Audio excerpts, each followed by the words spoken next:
Hello guys, welcome to my channel Penki Praniya. నేను మీషోలో diapers book చేశాను. Little angel company. ఇందులో 54 ప్యాంట్స్ ఉంటాయి, ఎక్సెల్ సైజ్. ఇదేమో long lasting observation and advanced leakage protection. నార్మల్గా దీని కాస్ట్ 1099 రూపాయలు. కానీ మీషోలో ఆఫర్లో 474 రూపీస్కే నాకు ఈ మొత్తం ప్యాకెట్ వచ్చింది. దీన్ని ఎలా యూస్ చేయాలంటే చూడండి, ఇక్కడ ఫ్రంట్ అని ఇచ్చారు కదా, ఈ సింబల్ చూసుకొని మనం ఫ్రంట్ బ్యాక్ అలా సెట్ చేసుకోవాలి.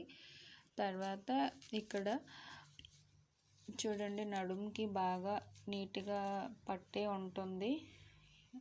ఇదేమో రెండు వైపులా ఇలా ఇచ్చి ఉంటారు. రిమూవ్ చేసినప్పుడు ఇటువైపు ఇంకా ఇటువైపు ఇలా ఓపెన్ చేసిస్తే రిమూవ్ అయిపోద్ది.